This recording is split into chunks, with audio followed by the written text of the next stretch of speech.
My name's Sally, and I'm just driving back from I have just spent 2 weeks volunteering at the Calais jungle.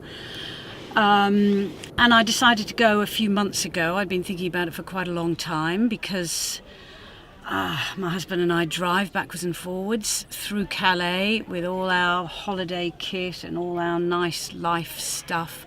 And we looked down on this camp and I felt very uncomfortable about it, and I've never quite known what all the political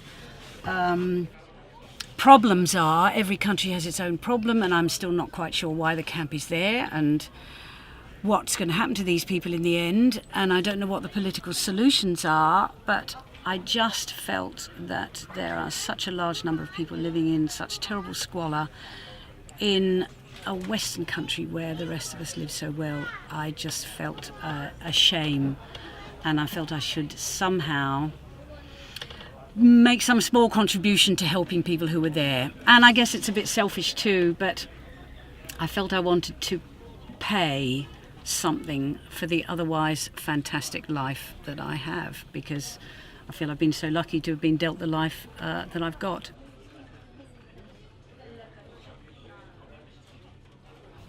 So I booked an Airbnb on my own and organised with Help Refugees, and along I came. And I really had no idea what it was going to be like, and I didn't think about it beforehand because I simply couldn't imagine how it was going to work.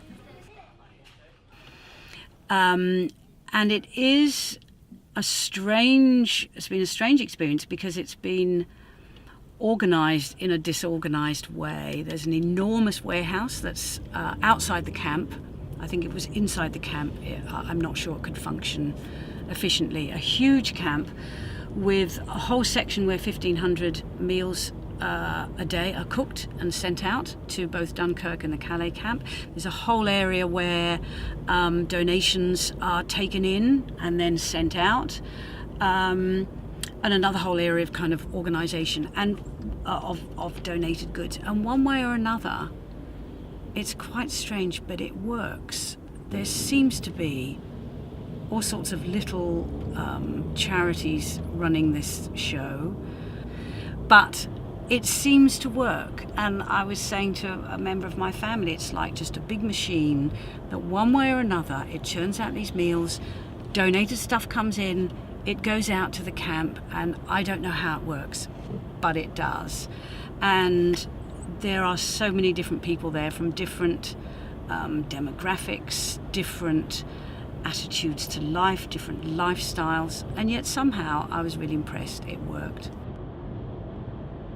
So I spent quite a lot of time in the kitchen, and then I spent a week with a new team run by a very lovely lady called Sam, who is sending people out. We go from shelter to shelter, asking people in the camp what they want and what they need in terms of cooking and sleeping kit, and then we deliver it.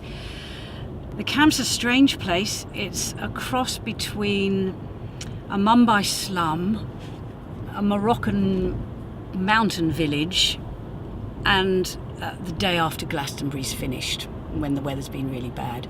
So it's a really strange place with lots and lots of different nationalities of people living in different sections. And when you're there and you're talking to people, not many people speak English, so it's got to be fairly simple.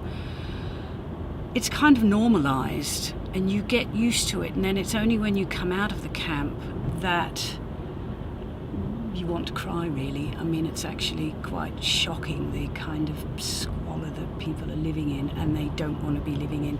And it's humiliating. And I said to my husband on the phone after day 2 or something, can you imagine what it would be if we lost everything, including half our family, and we were queuing for food and clothing?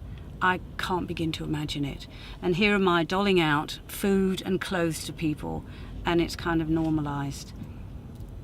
I mean, I think, different things make different people cry, really. There was a young man I was working with, a volunteer, and we found there was a young child who was actually being bullied, frankly, by lots of other men in the camp. And this young man and another volunteer followed this little kid, and we found, luckily the volunteer, actually another girl, was a Muslim girl from Bradford, lovely lady, and we found the imam, and he was quite supportive of this kid.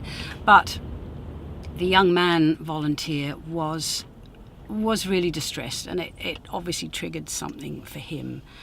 For me, it was an incident where we were talking to a young man who needed a phone. He didn't have a phone, and we were talking to him about how we could get him a phone. We do have supplies of phones, so it is possible. And he just said, "I want to phone my mother." And, well, I had to walk away, because for me, that made me want to cry, because I have young men's sons, and the thought of them alone wanting to bring their mother is rather tragic. And then I just thought, somewhere there's some middle-aged woman in the world waiting for her son to call, and he hasn't got a phone, and he's stuck in this squalid place. So it's been a pretty kind of emotional time. And 2 weeks is enough, and it's time to go home to my normal life. And I still don't know what the political solutions are, and I still don't know what can be done. Some of these people are probably entitled to asylum, probably some aren't. But the issue is, we've got to do something. It is uncivilized that we have people living like this so close by.